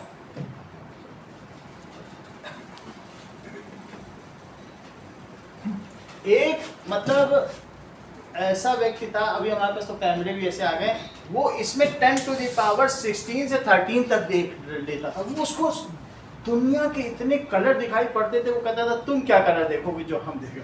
आदमी को अगर 6th सेंस, छठी ज्ञान दी, थोड़ा सा अगर रेंज बढ़ जाए तो कितनी असीम क्षमता आ जाती। सोचो, उसको सिर्फ 10 हर्ट्ज इधर मिल गया, एक्स्ट्रा 10 हर्ट्ज इधर। हम लोग 10 हर्ट्ज के वेरिएंस पे कर रहे हैं, वो 1000 हर्ट्ज पे देख रहे थे। वो ऐसे ऐसे नेब्यूला देख लेता था जो हम लोग कॉस्मॉस के नेब्यूला नहीं देख पाते। वो देखो सबके कलर्स जो अलग, हीट, ये यहाँ के वातावरण के कलर देख लेता था। रेडियो वेव से, मोबाइल से वो सिग्नल नहीं निकल रहा था, उसके लिए कलर निकल रहा है। क्या बात सोचो जरा, तो व्यक्ति की अगर थोड़ी सी एक्स्ट्रा एनर्जी आ जाए या सेंसेस की क्षमताएं बढ़ जाए तो कितना कुछ हो सकता है। नहीं, हर एक के अपने अपने कलर्स होते हैं। So the portion of electromagnetic radiations which can be perceived by our eyes is called, बोला करो, ठीक है, सब ड्यूटी उन्हीं को दिए हो। The portion of electromagnetic radiation which can be seen by us, perceived, जो हमारी आंखें ले सकें, perceived by eyes is called light. Light has 7 component colors. कौन कौन से? So light has 7 component colors. That is Vibgyor, violet, indigo, blue, green, orange, yellow, orange और red. बोलो, बात समझ आ गई? बयानी हपी नाला, सही है? बयानी हपी नाला। अब हम लोग हिंदी ये सब भाषी तो घर में यही बोला करते हैं, लेकिन अंग्रेज विबग्योर बोलते हैं और हिंदुस्तानी बयानी बैगनी, आसमानी, नीला, हरा, पीला, नारंगी, लाल। सही है? ऐसे बोल सकते हैं। So these are 7 components and all travel in vacuum with same speed. Now, what does it mean by electromagnetic spectrum? ये समझे। ये तो हमें पता चल गया कि 7 कलर होते हैं। लाइट के कितने कंपोनेंट कलर होते हैं, कोई पूछे तो बता सकते हो? तो अगर मान लीजिए कि आगे की बात करो, अगर बहुत तेज दौड़ता हुआ व्यक्ति अमन कोई बीच में चला जाए जहां सैंड पड़ी हो, तो उसकी स्पीड में ज्यादा चेंज आएगा कि कोई टहलता हुआ व्यक्ति सैंड पे या बीच पे जाए तो ज्यादा भागेगा। इनमें सबसे ज्यादा एनर्जी किसके पास है? इसी में सबसे ज्यादा चेंज है। और टहलता हुआ कौन चल रहा है? राजा की गज चाल में, इसमें ज्यादा चेंज नहीं आएगा। So that is the violet having highest energy suffers maximum deviation when it passes through prism, while the red having the minimum energy, उसमें इतना हाई नहीं एनर्जी, तो वो चलता हुआ जा रहा है तो उसमें कितना चेंज हो जाएगा? बीच में ज़्यादा चेंज नहीं आएगा। तो सबसे ज़्यादा कौन बेंड करेगा? वॉयलेट। और सबसे कम कौन बेंड करेगा? तो यहाँ से आने के बाद सबसे पहले हमको एक ये बनाना पड़ेगा कि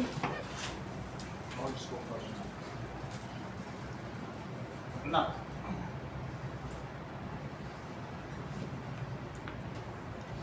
वो चीज मैं बताना भूल गया। ये देखो, ये बता रही थी ना दिव्या कि V = न्यू लैम्डा। बोल रहे हैं कि सर ये फिक्स्ड है, जिसका फ्रीक्वेंसी बढ़ता जा रहा है उसका लैम्डा कम होता जा रहा है, और इनका प्रोडक्ट सेम है। बहुत बड़ी बात है। मान लीजिए जैसे मैं ये बता रहा हूँ, ये फ्रीक्वेंसी, ये क्या है, फ्रीक्वेंसी है ना, फ्रीक्वेंसी है, और इसकी वेलोसिटी कितनी होती है, बोलो, ये तो न्यू हो गया ना। अब बोलो v क्या है, 3 × 10⁻8 मीटर पर सेकंड। तो ये लैम्डा निकाल लेती हैं भाई। दो चीज इनको दे दी, ये इनको हमेशा पता है, और हमने इनको फ्रीक्वेंसी बता दी। अगर हम इससे पूछे जरा लैम्डा निकाल के दिखाओ, बता देंगे। इसकी भी नहीं, तो दो चीज तुम्हें पता हो। इनका कहने का मतलब है जैसे जैसे ये बढ़ रहा है, क्या वैसे वैसे ही घट रहा है। जिसका ये सबसे ज्यादा है उसका क्या ये सबसे कम है, क्योंकि इन दोनों का प्रोडक्ट फिक्स्ड। एक चीज बढ़ाओगे तो दूसरी चीज घटेगी। बोलो बात समझ आ गई। तो इस तरीके से इसका हाईएस्ट न्यू है और इसका हाईएस्ट क्या है, बोलो लैम्डा लिखा है कि नहीं, वेवलेंथ, इसका लैम्डा। समझ आ गई बात कि नहीं। लेकिन इन दोनों का प्रोडक्ट से, बोल बात सही है कि नहीं भाई। एक चीज बड़ी हो दूसरी चीज छोटी हो, तो रेड की भी वही न्यू लैम्डा। रेड के केस में क्या ज्यादा होगा, लैम्डा, लेकिन न्यू कम। और वायलेट के केस में क्या ज्यादा होगा, सही है कि, लेकिन दोनों का प्रोडक्ट क्या होगा, सेम होगा। All components of light travel in vacuum with same speed. Okay, अब देखो, तो मेरा कहने का मतलब है कि अब यहां पर सारी लाइट मुड़ी, तो सारी लाइट यहां नहीं गई, कितना नहीं, यहां गई है। देखो मैंने कहा ऐसे मुड़ी, ऐसे मुड़ी। ये ग्रीन लाइट है जिसकी मैंने बात की, मीडियम लाइट, आधी इसके ऊपर होंगी आधी इसके नीचे। समझ आया, एवरेज लेते हैं ना हम लोग। वास्तव में व्हाइट लाइट डालेंगे देखेंगे ये, अरे ये तो इतनी सारी मोड़े, कहते बीच वाली को पकड़ो, वही हमारी मेन लाइट। समझ आ गई। अब चलो देखो, तो कैसे कैसे डेविएशन होगा। कुछ इसमें से क्या होंगी बताओ, कुछ ऐसी होंगी वॉयलेट, कुछ इंडिगो होंगी आसमानी,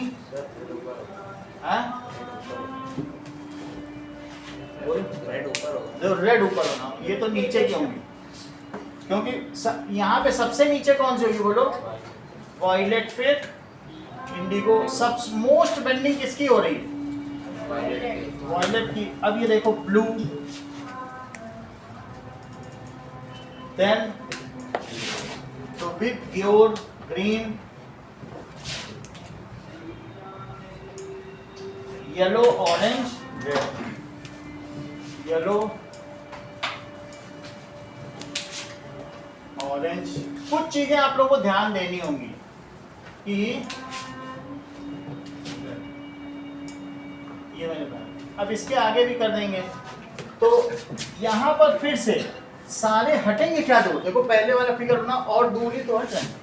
नॉर्मल है तो नॉर्मल सब पे डालो, सब दूर हटते जाएंगे, क्योंकि रेजर मीडियम है तो रेड भी दूर हटेगा, ऑरेंज भी दूर हटेगा।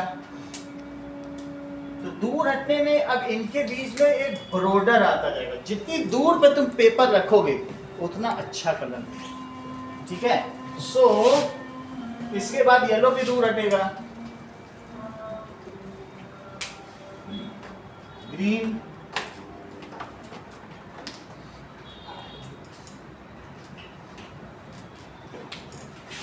Blue,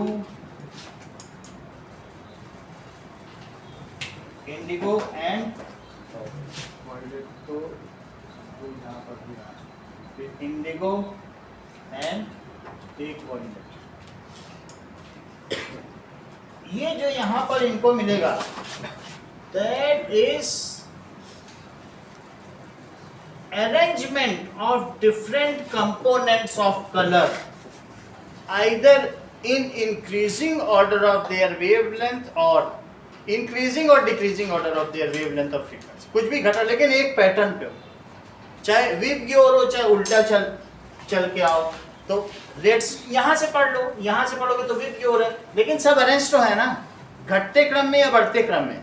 arrangement of different components of colors of light, ठीक है, in increasing or decreasing order of wavelength or energy is known as spectrum। उसे क्या कहेंगे, समझ में आ गई बात कि नहीं।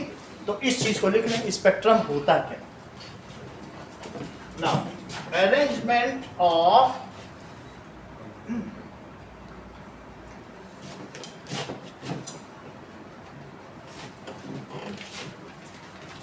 ध्यान से पढ़ें, दैट इज विद प्योर। तो ये जो हम स्क्रीन पर पा रहे हैं ये चीज क्या है? क्या ये स्पेक्ट्रम है? ये कोई चीज तो ऐसा बुक में भी दिखा है, arrangement of different components of colours in components of colours of light. Light लिखना है जो दृश्य प्रकाश है, जो हमें दिखता है उसे कहते हैं विजिबल लाइट, दृश्य प्रकाश। इन इंक्रीजिंग और डिक्रीजिंग ऑर्डर ऑफ वेवलेंथ या फ्रीक्वेंसी इज कॉल्ड स्पेक्ट्रम। वास्तव में हम यहाँ विजिबल स्पेक्ट्रम की बात कर रहे हैं। अब आपका एक 10 मिनट का टेस्ट होगा, छोटा ही टेस्ट लेंगे।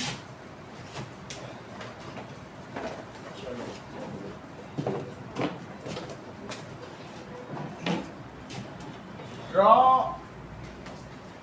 Refraction through prism.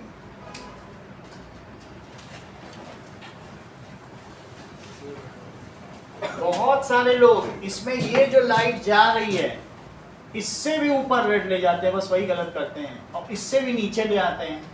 ये दिखाते समय ध्यान रखना जो इसकी ये रे है उससे ये दब के रहे, समझ आया? और नॉर्मल से नीचे न चली जाए, इतना ही ध्यान रखना। रिफ्रैक्शन थ्रू प्रिज्म भी दिखाना है और डिस्पर्शन थ्रू प्रिज्म। एक रिफ्रैक्शन पहले बताया था, और उस वाले केस में लेबल करना, लेबल और डिस्पर्शन थ्रू प्रिज्म।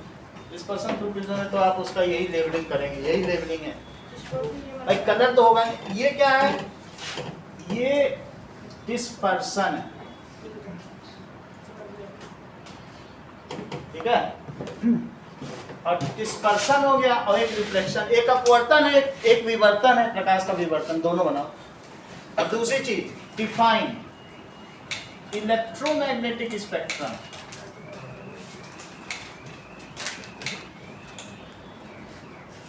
और साथ में डिस्पर्शन और प्रिज्म। चलो इतना करो।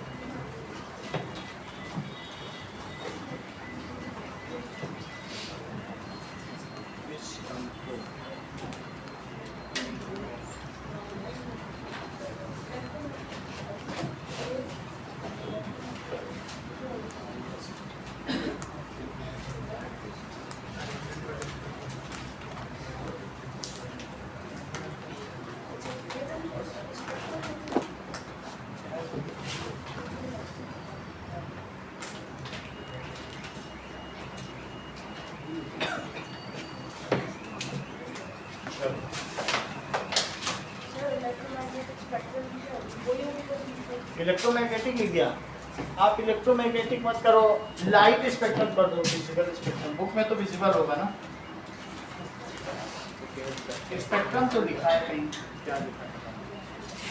विजिबल कर दो, क्योंकि हम लाइट के कंपोनेंट कर रहे हैं ना।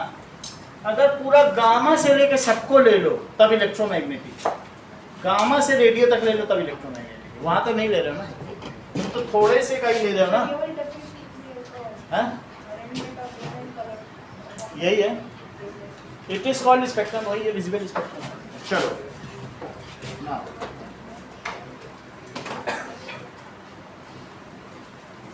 ओके बस ये दोनों करना है।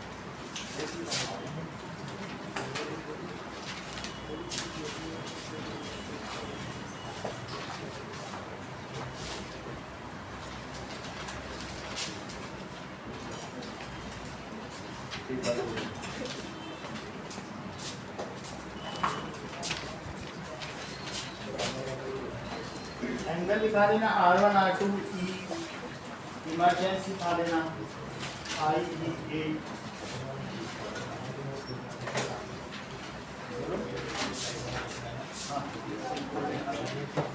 डिस्पर्सन अलग है और प्रिज्म क्या है, एक रिफ्लेक्टिंग मीडियम है जिसमें डिवाइड करता है। Dispersion that is splitting of white light into its component colours और विजुअल स्पेक्ट्रम ऊपर वाली डेफिनेशन है। इसको ऑफ कर दो।